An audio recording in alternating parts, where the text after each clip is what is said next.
Olá, boa noite. A gente começa o N-Blogs de hoje com um bom exemplo de empreendedor. Você confere agora a história de um microempresário que soube enxergar as oportunidades para realizar um grande sonho.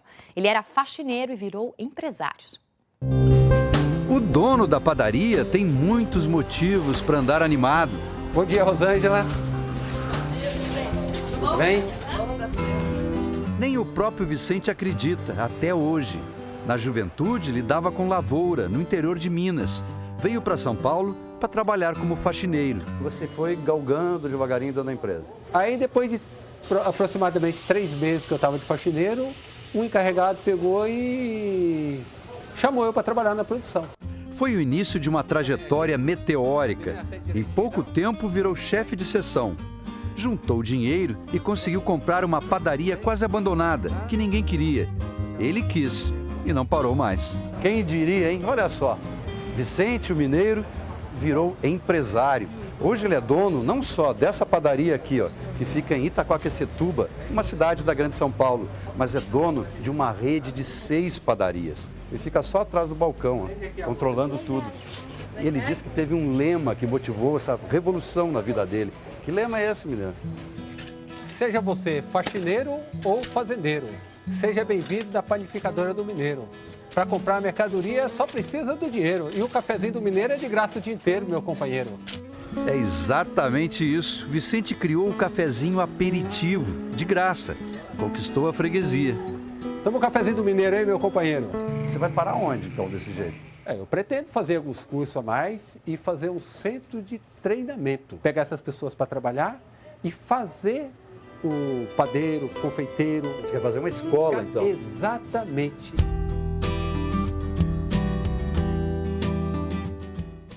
História inspiradora, né? Para falar mais sobre os desafios na hora de abrir a própria empresa, eu converso com o supervisor de auditoria Adriano Borges e também com Vicente Sevilha Júnior, que é contabilista e autor do livro Assim Nasce uma Empresa. Para completar o nosso time, a blogueira convidada de hoje é a queridíssima Rosana Herman, do portal R7. Obrigada, boa noite a todos, bem-vindos. Boa noite. Boa noite. Quer dizer, uma história de um faxineiro que tinha todo o gás, né, e todo o desejo de ter o seu próprio negócio e conseguiu chegar lá. Hoje, no Brasil, a condição para se abrir uma empresa melhorou, está mais fácil? Quem quiser abrir uma empresa consegue com facilidade? Existe no país hoje, ele é ainda muito burocrático. Existem muitos empecilhos, né, para que as pessoas consigam abrir a sua empresa.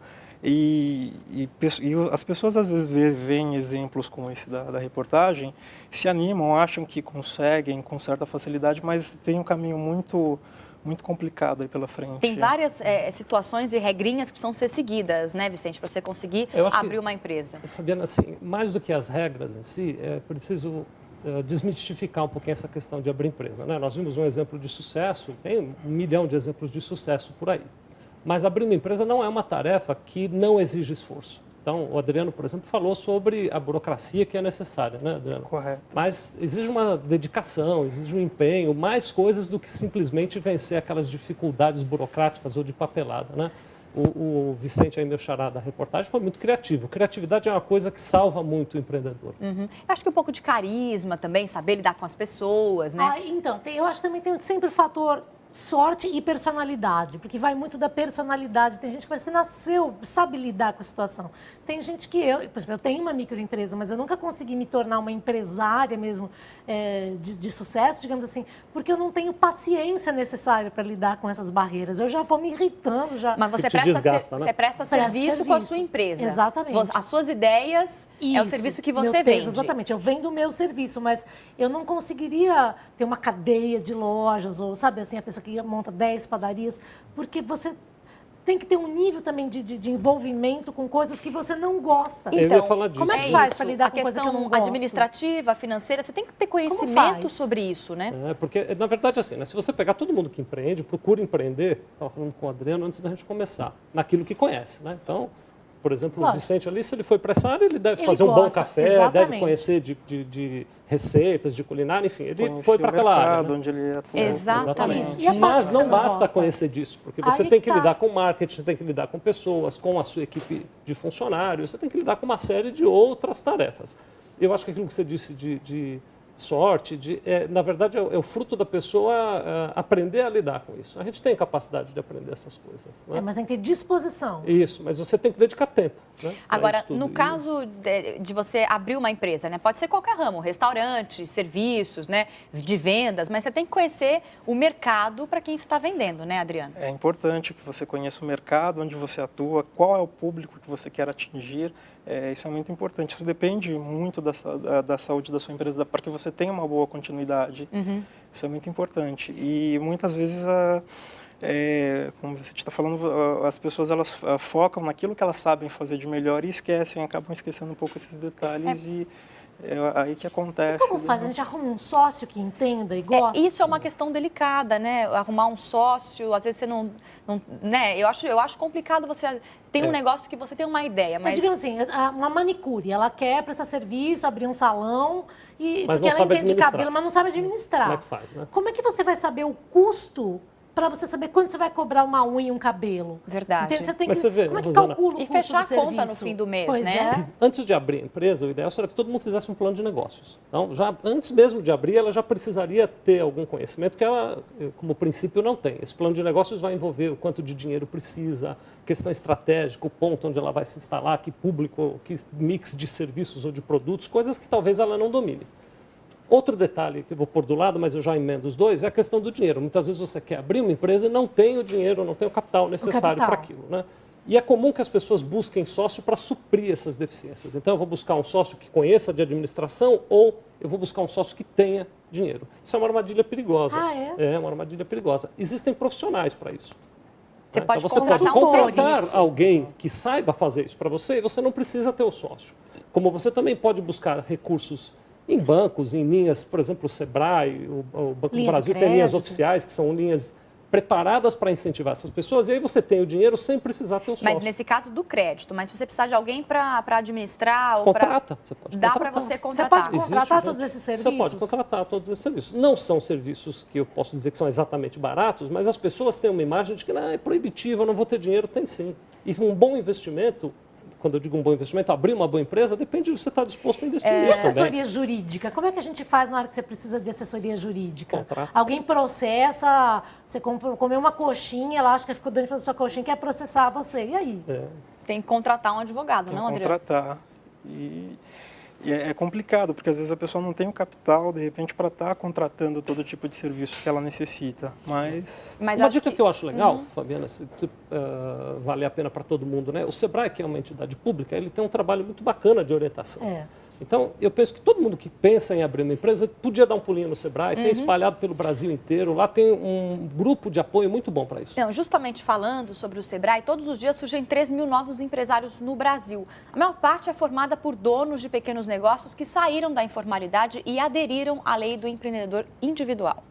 É passando pela sala, atravessando a porta da cozinha, que se chega na dedetizadora do seu Cláudio, no quintal que ele transformou em oficina.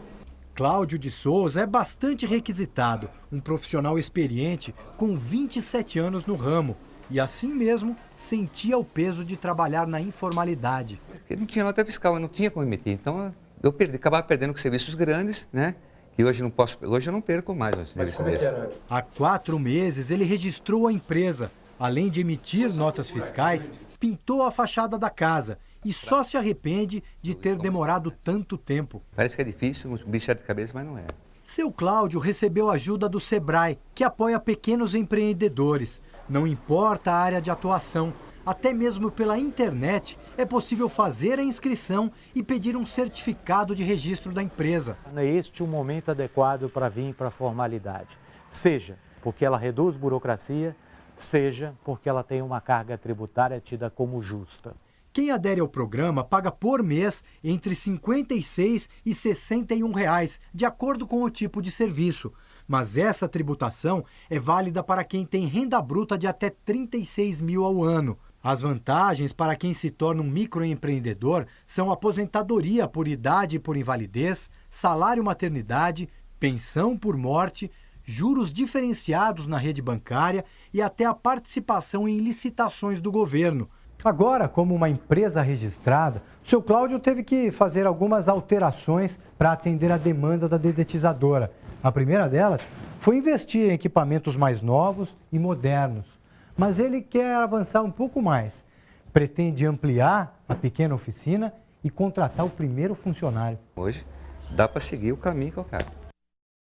É uma oportunidade muito legal para quem está querendo abrir o seu próprio negócio. Agora, vamos explicar para quem está em casa o que precisa para ser um microempreendedor. Quais são os pontos? Qual que é a facilidade? Então, o Adriano estava dizendo, você quando vai abrir uma empresa tradicional, você tem uma burocracia muito grande. Então, para fazer uma comparação muito rápida, uma empresa de prestação de serviços, que é o tipo mais fácil de ser aberto, você gasta 30 dias para abrir. Sim, que é aquela que você a ideia é o que você vende a sua ideia. Você não tem uma loja física, você não tem funcionário. Não necessariamente, exatamente. Não então, necessariamente. É um palestrante. Você gastaria como 30 dias. Não precisa de um ponto comercial também. Exatamente. Agora, o microempreendedor individual, ele, para muitos ramos de serviço, por exemplo, uma costureira, um sapateiro, esse tipo de atividade que exige menos investimento, você abre num dia, então é muito rápido de abrir, no mesmo dia você já tem o número do CNPJ. Olha só. O imposto que essa empresa paga é muito pequeno, então uma empresa dessa, vou arredondar, vai pagar R$60 por mês de imposto, então paga bem pouquinho de imposto, é muito fácil de fazer isso. E a principal vantagem é que ele deixa de ficar na informalidade. Então aquela costureira que está na casa dela e hoje em dia ganha o dinheiro e não tem como justificar, às vezes quer fazer uma compra a qualquer prazo e não consegue, Lógico. né? Com esse procedimento consegue se justificar. Mas e se você tiver funcionários, muda? Porque normalmente quando você tem uma empresa e é só você, é totalmente diferente de você ter funcionários, é uma outra relação. Essa opção do microempreendedor individual tem um limite, Rosana. Então funciona assim, você pode ter uma receita de até R$3.000 por mês, como a gente acabou de ver, e você só pode ter um funcionário que ganhe salário mínimo ou o piso salarial da categoria. Então, é para um período de tempo. Se aquela costureira que nós estamos usando de modelo começar a crescer, ela vai ter que mudar o status dela, formato. vai ter outro formato. Tem, por exemplo, empresa. o Simples Nacional, que é uma outra opção que ela pode fazer. Sim, sim. E isso tudo tem orientação do Sebrae? Se a pessoa chegar lá sem saber nada, ela pode tem ir lá orientação do Sebrae. E ter orientação. E vou falar um pouquinho da minha categoria. Os contadores, em geral, né, para microempreendedores, não cobram honorário. Então, ela pode procurar um contador, ela vai ser atendida e não vai gastar nada para ser atendida, essa pessoa que quer abrir como microempreendedor individual. Não, o Simples Nacional também é uma vantagem por causa do imposto cobrado, que é menor, né, pelo serviço, não? Quando você faz pelo Sim, abre a empresa pelo Simples? Existem três, eu vou fazer um desenho aqui, o Adriano me ajuda, vai? Claro. Existem três, tirando o microempreendedor individual, existem três modalidades de tributação. Simples Nacional, o lucro presumido e o lucro real. Não dá para dizer assim de pronto que o Simples Nacional é o menor. Mas, via de regra, para pequenos negócios, o Simples Nacional é uma boa modalidade de tributação. Para o comércio, saindo um pouquinho do serviço. Sim. Alguém que abre uma loja, um café, por exemplo. Uma loja de tipo, roupa, um café. essas coisas de rua e tal, né? Um varejo, começa pagando 4% de imposto. 4% sobre o valor da Mas receita. quanto mais ganha, mais paga. Sim, existem as faixas de tributação. Quanto mais você aumenta o valor que você fatura por mês, mais vai aumentando a alíquota de tributação. E não só isso, é uma média dos últimos 12 meses que você faturou. Sim, e eu estou sentindo média... isso como funciona agora, porque eu passei de lucro presumido para Simples Nacional. E aí eu falo, mas fica aumentando todo mês ou alguma coisa? Você não tem um percentual fixo. Você não tem um percentual fixo, então emocionalmente desestabiliza. É sobre o valor que você ganha, né? Então, por exemplo, se digamos que num mês, como uma loja, qualquer pessoa no final do ano, a pessoa tem mais dezembro, vamos supor, você tem mais solicitação, vende mais, faz mais palestras. Sim. Aí você paga mais caro no resto, nos próximos 11 meses por causa daquele dezembro. Aí eu falei, mas é muito louco isso. Eu sou uma microempresária e fico lamentando que eu faturei porque eu vou pagar mais. Ninguém diz que imposto é justo, né? Ninguém acha imposto bom, a verdade é essa, né? Agora, gente, veja agora alguns dados sobre o crescimento de um importante setor, que é o de alimentação. Tem muita gente abrindo o próprio bar, lanchonete ou restaurante.